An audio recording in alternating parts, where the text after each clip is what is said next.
Assalamualaikum warahmatullahi wabarakatuh. Jumpa lagi bersama saya Adi di channel Ngulik Sejarah.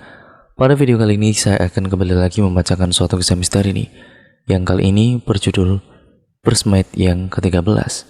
Cerita pada kali ini ditulis oleh Emak Desi Prayogo saat dia mengalami kejadian mistis saat merias pengantin.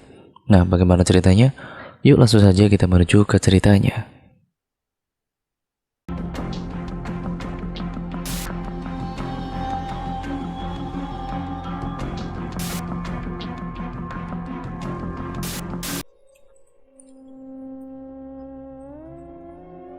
Seperti yang kalian tahu, sebelum terjun menjadi penulis horor, aku itu seorang perias pengantin yang tergabung dalam sebuah WO. Kebetulan pemilik WO-nya merupakan teman lamaku, namanya Sami. Usia kita tidak terpaut jauh. Sam setahun lebih tua dariku. Aku bisa tergabung di WO Sam juga berkat almarhumah sahabatku Dita. Mungkin kalau waktu itu aku tidak bertemu lagi sama Dita, aku tidak akan mendapat banyak sekali pengalaman berharga dalam hidupku. Sampai singkat ceritanya, aku udah lumayan lama bergabung di WO-nya Sam dan mulai banyak dikenal. Banyak yang tahu aku siapa dan kerjaanku apa.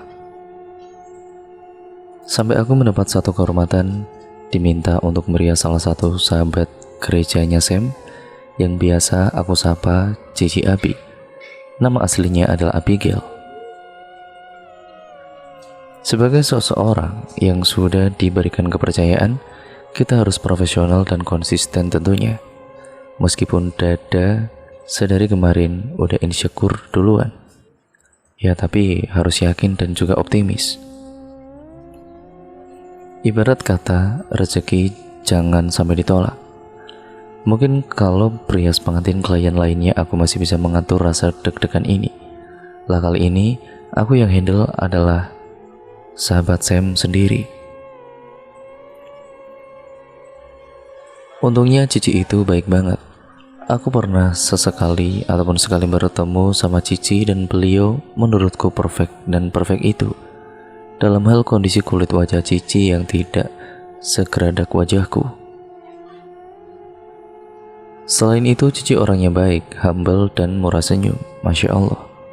Jadi menurutku, dapat job ini adalah sebuah kehormatan untukku. Ditambah Cici pernah bilang dan katanya, ini cukup menenangkanku, dimana Cici bilang begini, udah Des, aku percayain semuanya sama kamu. Menurutku itu power gede untuk aku. Insecureku benar-benar mendadak hilang dan aku makin antusias. Langsunglah Sam menjelaskan apa saja yang harus aku kerjakan bersama teman-teman. Sam bilang nantinya aku bukan hanya merias Cici tapi juga beberapa bridesmaid-nya Cici, atau apa menyebutnya, yang jelas seperti itu.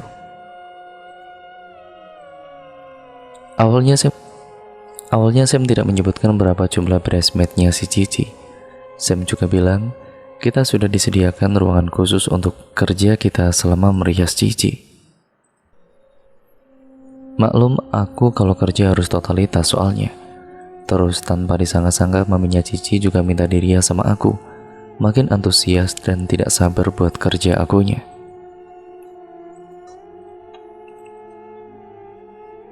WO yang dipercaya untuk handle acara nikahannya Cici bukan WO-nya Sam, tapi WO-nya Coco Wilson. Ya masih satu circle lah sama si Sam. Cici hanya ambil jasa rias pengantin saja dari WO-nya Sam. Lah, akulah yang ditunjuk untuk merias Cici dan beberapa bridesmaid-nya. Tidak pakai lama, aku langsung satset rekrut beberapa timku untuk membantu aku. Aku pilih Mary, Arta, dan Mbak Lucy, dengan tambahan Dimas untuk tim ewang-ewang. Kenapa aku putusin untuk rekrut mereka? Karena kerja mereka seirama sama kerjaku, jadi aku tidak terlalu kewalahan. Mereka sudah paham sama sistem pekerjaku, dengan harapan semua bisa kelar tepat waktu dan hasilnya maksimal. Tidak terasa tibalah di hari H, subuh-subuh aku udah atau pergi ke kantor untuk ambil semua peralatan yang aku butuhkan. Karena acara Pemberkatan jam 11 pagi. Sam nampak udah standby duluan di kantor dan dia nyodorin aku banyak banget koper. Paling banyak sih koper-koper yang isinya baju-baju. Baju Cici, maminya Cici, dan beberapa bridesmaidnya si Cici. Sam masih belum memberitahu aku berapa jumlah teman-teman Cici. Dia hanya ngerjain ataupun ngajarin aku cara melipat baju itu sebelum masuk ke dalam koper. Setelahnya kita langsung ataupun pergi ke tempat acara. Melihat tempat acara pernikahan Cici aja terpukau, mewah, dan sangat menggambarkan sosok Cici yang high class.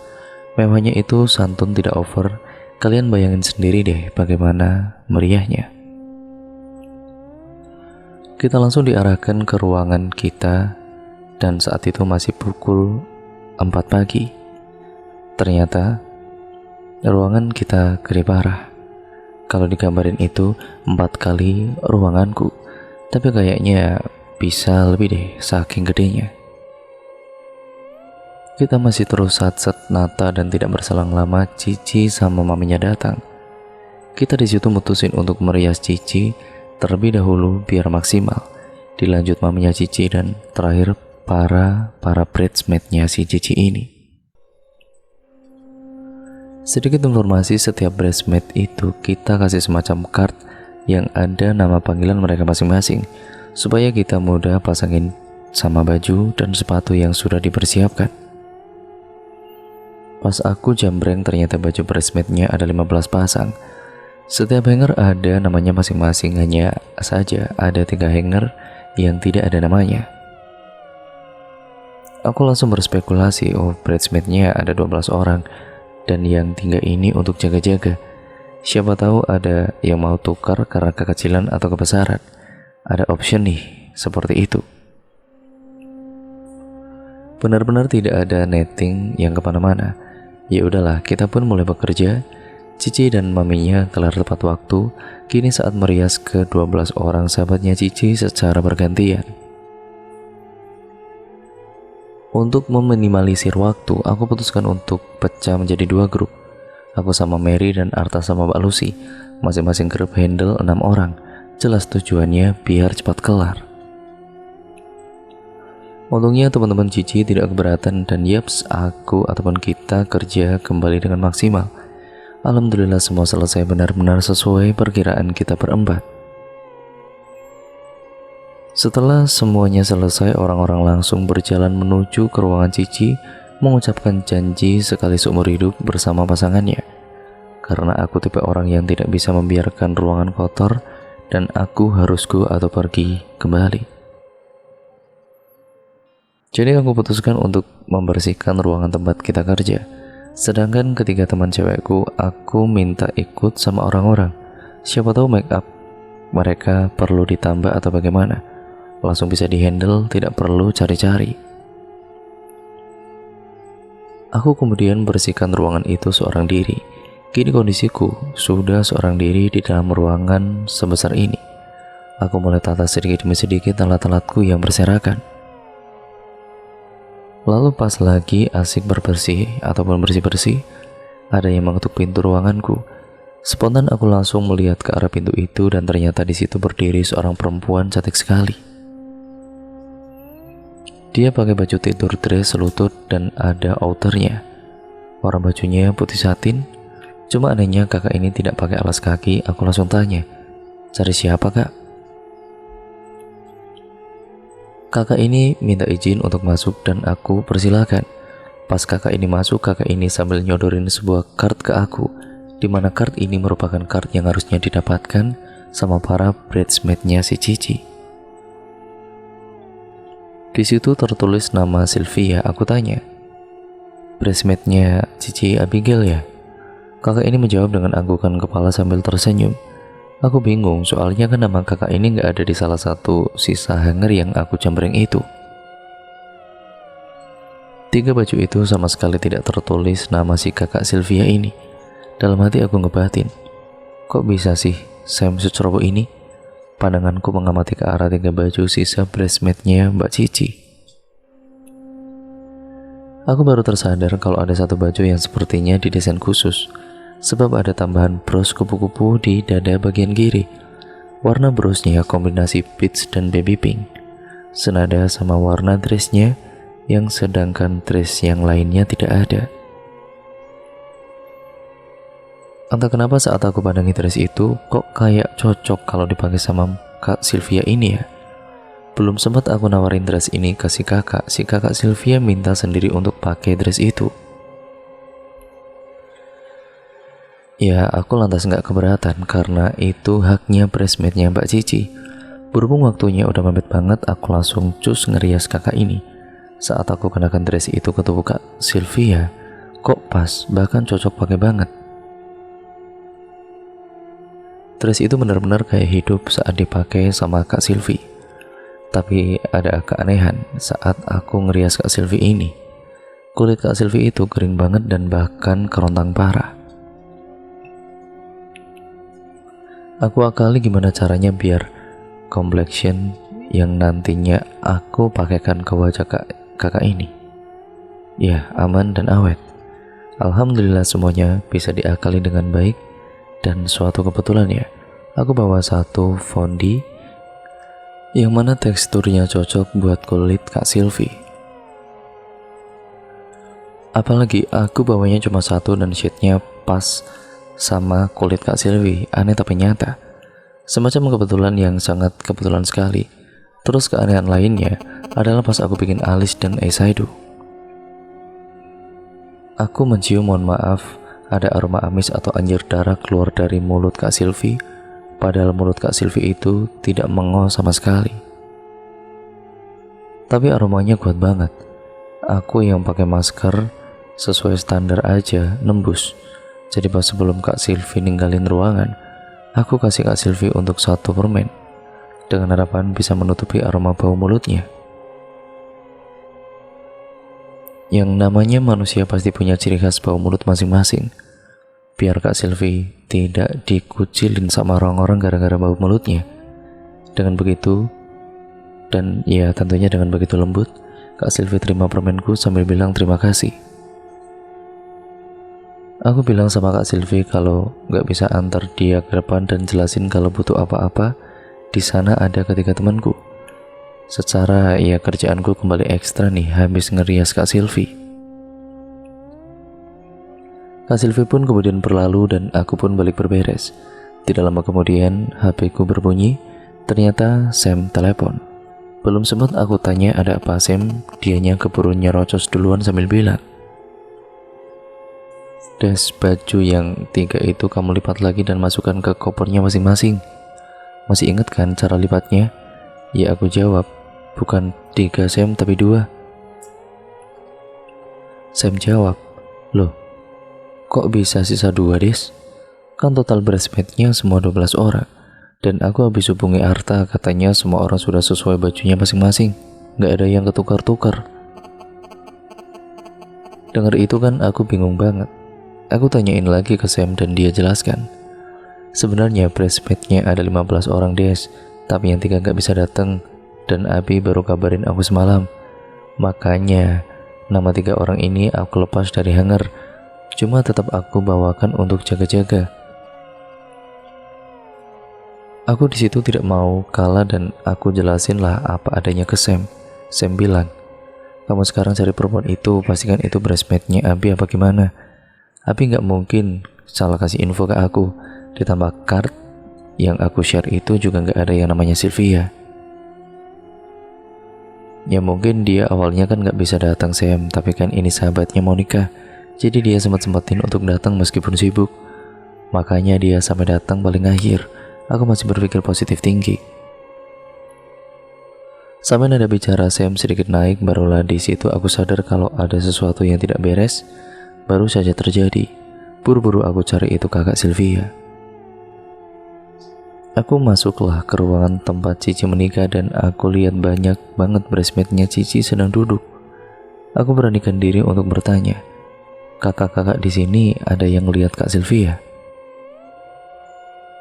Mereka semua malah memandangku dengan tatapan yang penuh heran. Aku ulangi pertanyaan yang sama, hasilnya masih sama dan salah satu dari mereka menjawab, Bridesmaidnya Abi gak ada yang namanya Sylvia, Mbak.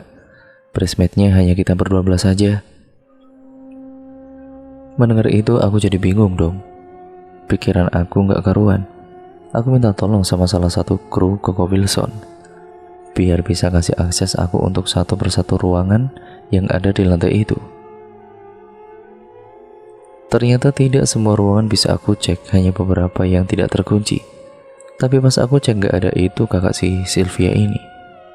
Aku putuskan balik ke ruanganku untuk kasih tahu Sam, karena HP ku tak tinggal di meja saat cari Kak Sylvia keluar. Waktu aku masuk dan ambil HP ku, ternyata telepon Sam udah mati. Aku hubungi balik Sam, Sam malah bilang gini, "Aku minta kamu untuk cari perempuan itu, bukan malah ngeladeni orang nangis, Des. Itu siapa sih yang nangis?" Agak shock aku mendengar itu sebenarnya. Soalnya kan aku di ruangan ini sendiri dan tidak ada yang nangis. Ya aku jelasin apa adanya ke Sam. Ditambah pas aku masuk ke dalam ruangan itu, aku melihat ada dress dan sepasang sepatu yang tergeletak di atas lantai. Dan ternyata ini adalah dress yang dipakai sama Kak Sylvia. Masalahnya bros, kupu-kupunya hilang dan baju Kak Sylvia juga tidak ada. Aku cari-cari nggak ada dan nggak tahu kemana perginya orang ini. Aku coba atur nafas baik-baik sambil ngobrol sama Sam. Posisiku menghadap ke arah cermin. Saat posisiku memandang ke arah cermin secara tidak sengaja, aku ngelihat pintu balkon yang ada di belakangku buka-buka sendiri, disertai angin yang masuk ke dalam dan membuat gordennya jadi terbuka tapi agak sedikit aneh. Pas aku menoleh ke belakang, kok ada bayangan hitam, di mana bayangan hitamnya berdiri di balik gorden balkon itu. Anehnya bayangan hitam itu kok nggak ada di cermin. Bayangan itu sendiri merupakan bayangan sosok perempuan sedang berdiri di balkon. Salahnya aku, ngapain juga aku samperin. Waktu aku deketin, ternyata itu Kak Sylvia. Dia nangis sesenggukan sambil mandang ke bawah. Spontan HP ku aku masukkan ke dalam saku celana, tapi masih posisi teleponan sama si Sam. Aku tanya kan, "Kakak dari mana?" "Aku cariin kok kakak dari tadi, nggak ada sih. Terus kenapa kakak lepas bajunya? Sebenarnya kakak ini bridesmaidnya Cici Abi apa bukan?" Dia sama sekali tidak menjawab pertanyaanku dan hanya nunduk sambil memandangi bros kupu-kupu yang ada di tangannya. Suasana terasa hening sejenak. Aku coba tegur lagi namanya dan barulah dia memandang wajahku. Terlihat wajahnya pucat banget. Kak Sylvia tersenyum ke arah dan berkata, "Mbak boleh minta tolong? Tolong kasihkan ini ke Abi ya."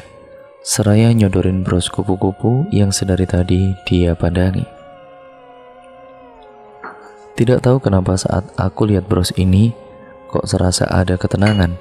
Padahal ya bros kupu-kupu biasa, tapi kok agak beda begitu. Kayak ada vibes-nya yang positif. Ya kayak mana ya? Sampai bingung aku jelasin kepada kalian. Pas lagi asik mandangin itu bros, ada suara cewek manggil namaku. Saat aku lihat itu ternyata Cici Abi. "Mbak Desi, Mbak Desi," panggil Cici ke arahku. Awalnya aku tidak terlalu menggubris dan masih asik melamun sendiri. Tapi saat panggilan kedua kalinya barulah aku bergegas mengambil Cici. Anehnya itu si kakak Sylvia tahu-tahu hilang, entah kemana perginya. Ya aku terus terang, aku agak shock sih. Dan aku pun berjalan mendekat ke arah Cici dan di situ Cici tanya, "Aku tadi dikasih tahu Fania, katanya Mbak Desi cari temanku yang bernama Sylvia ya. Kalau boleh tahu Mbak Desi kenal Sylvia dari mana?"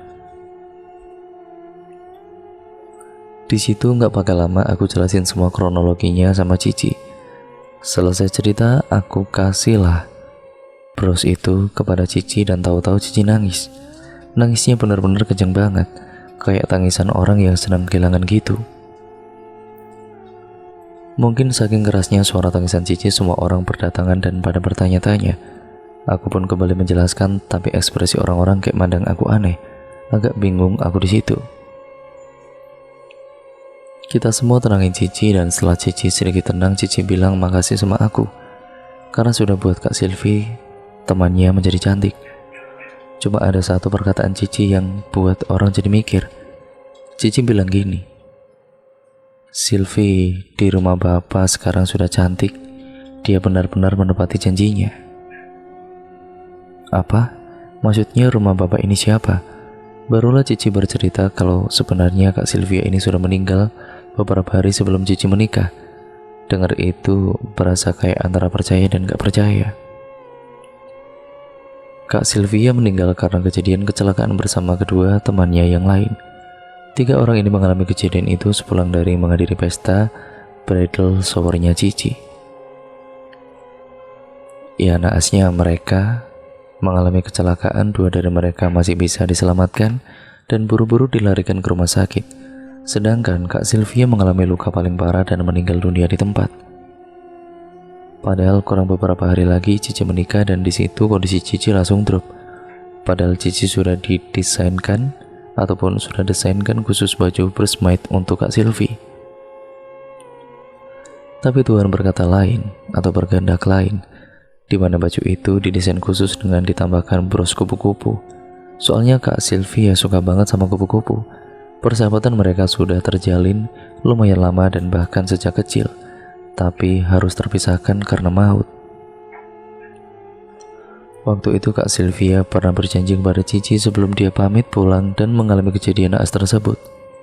Kak Sylvia berjanji begini, Abigail sahabatku yang sebentar lagi tidak sendiri dalam hidupnya.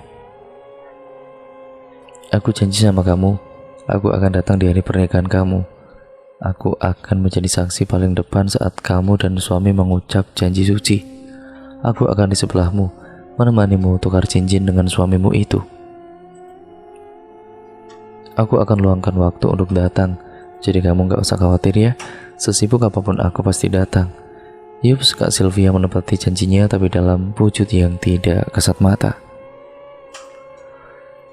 Cici Abi sudah bisa merasakan semua itu, tapi Cici memilih untuk tidak berspekulasi aneh-aneh. Bagaimanapun ini adalah momen berharga dalam hidup Cici.